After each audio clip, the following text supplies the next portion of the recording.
ನೀವು ಇದರ ಬಗ್ಗೆ ಯೋಚನೆ ಮಾಡ್ತಾ ಇರಲಿಲ್ಲ. ಅಯ್ಯೋ, ನಾನು ಪಾಪದ ಜೀವಿತದಲ್ಲಿದ್ದೇನೇನೋ, ಅಯ್ಯೋ ನನ್ನ ಶೋಧನೆ ಇನ್ನೂ ಯಾವಾಗ ತಪ್ಪುತ್ತೋ ಏನೋ, ಅಯ್ಯೋ ನನ್ನನ್ನು ಯಾರಾದರೂ ಕಾಪಾಡೋ ಇದ್ದಾರೋ ಏನೋ ಅಂತ ಹೇಳಿ ನೀನು ಮೊರೆ ಹೋಗ್ತಾ ಇದ್ದೀಯಾ. ಹಲ್ಲೆಲೂಯಾ, ಅದು ಒಳ್ಳೆಯದೇ. ಆದರೆ ನೀನು ನಿಜವಾದ ದೇವರನ್ನ ಅರ್ಥಕೊಂಡು ಮೊರೆ ಹೋಗ್ತಾ ಇಲ್ಲ.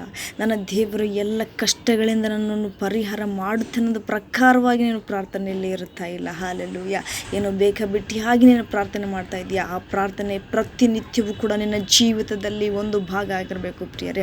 ಅದೇ ರೀತಿಯಾಗಿ ಸತ್ಯವೇದ ಭಾಗವನ್ನು ನಾವು ಓದುವಾಗಲೂ ಕೂಡ ಪ್ರತಿನಿತ್ಯವೂ ಕೂಡ ಇದನ್ನು ಅರಿಕೆ ಮಾಡಬೇಕು.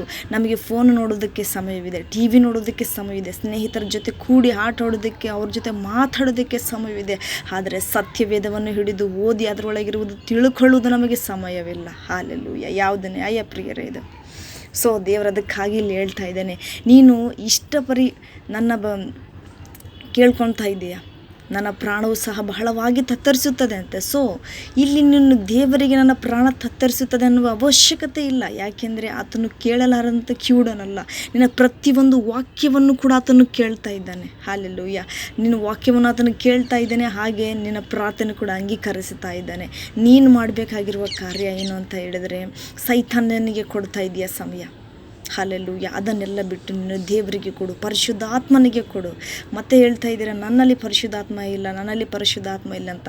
ನನ್ನಲ್ಲಿ ಪರಿಶುದ್ಧಾತ್ಮ ಇಲ್ಲ ಅಂತ ಹೇಳಿ ನೀನು ಹೇಳ್ತಾ ಇದೆಯಾ ಹೊರತು, ನನ್ನಲ್ಲಿ ಪರಿಶುದ್ಧಾತ್ಮ ಬರಬೇಕಂದ್ರೆ ನಾನು ಏನು ಮಾಡಬೇಕು ಅನ್ನೋದು ಯೋಚನೆ ಮಾಡ್ತಾ ಇಲ್ಲ. ಹಲ್ಲೆಲೂಯಾ, ಅದನ್ನು ಯೋಚನೆ ಮಾಡು, ಅದನ್ನು ಅರಿತುಕೋ.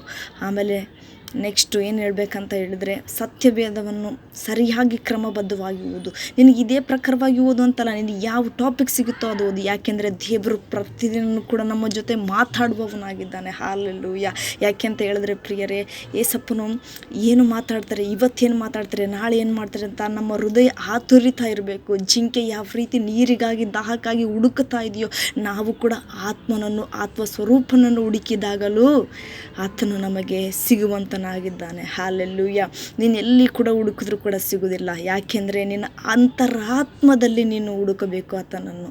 ಹಲ್ಲೆಲೂಯಾ, ಅದಕ್ಕಾಗಿ ಹೇಳ್ತಾ ಇದ್ದಾನೆ, ಸತ್ಯವೇದವನ್ನು ಓದಬೇಕು ಪ್ರಿಯರೇ.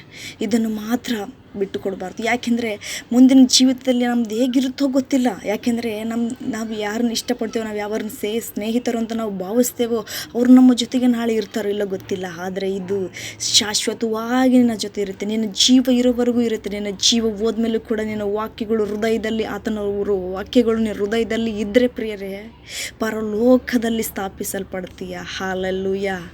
ಸೊ ಇದಕ್ಕಾಗಿ ಫಸ್ಟು ನೀನು ಮೊರೆ ಇಡು.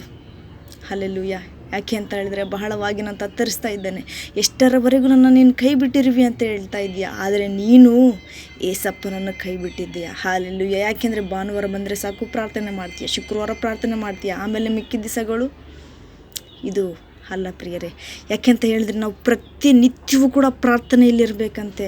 ಪ್ರತಿನಿತ್ಯವೂ ಕೂಡ ನಾವು ಪ್ರಾರ್ಥನೆ ಇರೋ ಸಮಯವನ್ನು ಏಸಪ್ಪನು ನಮ್ಮನ್ನು ಗ್ರಹಿಸ್ತಾನಂತೆ, ಪರಿಶುದ್ಧ ಆತ್ಮನನ್ನು ನಮ್ಮೊಳಗೆ ತುಂಬಿಸುತ್ತಾನಂತೆ. ಹಲ್ಲೆಲೂಯಾ, ನಾನಲ್ಲಿ ಪರಿಶುದ್ಧ ಆತ್ಮ ಇಲ್ಲ ಅಂತ ನೀನು ಕೊರಗುತ್ತಾ ಇದ್ದೀಯ. ಅದನ್ನು ಬಿಟ್ಟು ಪರಿಶುದ್ಧಾತ್ಮ ಬರಬೇಕಂದ್ರೆ ನಾನು ಸತ್ಯವೇದ ಓದಬೇಕು, ಚೆನ್ನಾಗಿ ನಾನು ಅರ್ಥ ಮಾಡ್ಕೋಬೇಕು, ಸೇವಕರು ಹೇಳೋ ವಾಕ್ಯಗಳನ್ನು ಹೃದಯದಲ್ಲಿ ಇಟ್ಕೊಳ್ಬೇಕು. ಯಾಕೆಂದರೆ ಸೈತಾನನ ವಾಕ್ಯಗಳನ್ನು ಕೂಡ ಕದ್ದುಕೊಂಡು ಅಂತನಾಗಿದ್ದಾನೆ. ಹಲ್ಲೆಲೂಯಾ, ಅದಕ್ಕಾಗಿ ನಾವೇನು ಮಾಡಬೇಕಂತೆ, ನಮ್ಮ ಹೃದಯವನ್ನು ಜಾಗರೂಕತೆಯಿಂದ ಇಟ್ಕೋಬೇಕಂತೆ. ಹಲ್ಲೆಲೂಯಾ, ಯಾಕೆಂದರೆ ಅಲ್ಲಿ ಜೇನು ತುಪ್ಪಕ್ಕಿಂತಲೂ ಸಿಹಿಯಾದ ವಾಕ್ಯಗಳು ನಮ್ಮ ಹೃದಯದಲ್ಲಿ ಇರುತ್ತವಂತೆ ಪ್ರಿಯರೇ. ಹಲ್ಲೆಲೂಯಾ, ನೋಡಿದ್ರೆ ದೇವರು ಹೇಳ್ತಾ ಇದ್ದಾರೆ ಇಲ್ಲಿ, ಜೇನು ತುಪ್ಪಕ್ಕಿಂತಲೂ ಕೂಡ ಸಿಹಿಯಾಗಿದೆ. ಹಲ್ಲೆಲೂಯಾ, ಯಾಕೆ ಅಂತ ಹೇಳಿದ್ರೆ, ನಾವು ಏನೋ ಒಂದು ಇಷ್ಟಪಟ್ಟು ಸಿಹಿಯನ್ನು ತಿನ್ಬೋದು, ಆ ಸಿಹಿಯನ್ನು ನಾವು ಲಾಸ್ಟಿಗೆ ಅನಿಸುತ್ತೆ ಕಹಿನೇ ಅನಿಸುತ್ತೆ, ಮಕ್ಸಟ ಬಡುತ್ತೆ ಅಂತ ಹೇಳ್ತಾರಲ್ಲ ಅಚ್ಚ ಕನ್ನಡದಲ್ಲಿ. ಸೊ ಆ ರೀತಿಯಾಗಿ ನಮಗೆ ಕಹಿ ಅನುಭವ ಆಗುತ್ತೆ. ಆದರೆ ಈ ಸತ್ಯದಲ್ಲಿರುವುದನ್ನು, ಈ ಸತ್ಯವೇದವನ್ನು ನಾವು ಓದುವಾಗ ಪ್ರತಿಯೊಂದು ಕೂಡ ನಮ್ಮ ಬಾಯಿಗೆ ರುಚಿಯಾಗಿರುತ್ತೆ.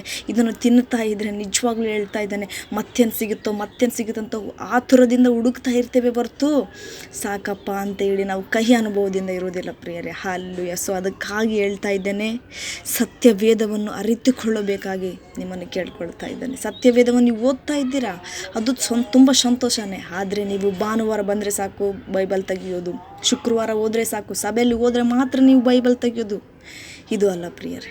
ಪ್ರತಿದಿನವೂ ಕೂಡ ಪ್ರಾರ್ಥನೆಯಲ್ಲಿ ನಮ್ಮನ್ನು ನಾವು ತೊಡಗಿಸಿಕೊಳ್ಬೇಕಂತೆ. ಆಗಲೇ ತಾನೇ ಪರಿಶುದ್ಧಾತ್ಮ ನಿನ್ನೊಳಗಡೆ ಪ್ರವೇಶ ಮಾಡ್ತಾನೆ. ಹಾಗೆ ತಾನೇ ನಿನಗೆ ನಿಜ ಯಾವುದು ಸುಳ್ಳು ಯಾವುದು ಅಂತ ಅರಿತುಕೊಳ್ಳುತ್ತೀಯ. ಹಾಗೆ ನಿನ್ನ ಸೈತಾನಲ್ಲಿ ಇರುವಂಥ ಎಲ್ಲ ಶೋಧನೆಗಳು ಯೇಸುವಿನ ನಾಮದಲ್ಲಿ ಸಂಪೂರ್ಣವಾಗಿ ಲಯ ಮಾಡ್ತಾರೆ ಪ್ರಿಯರೇ. ಹಾಲೆಲೂಯ.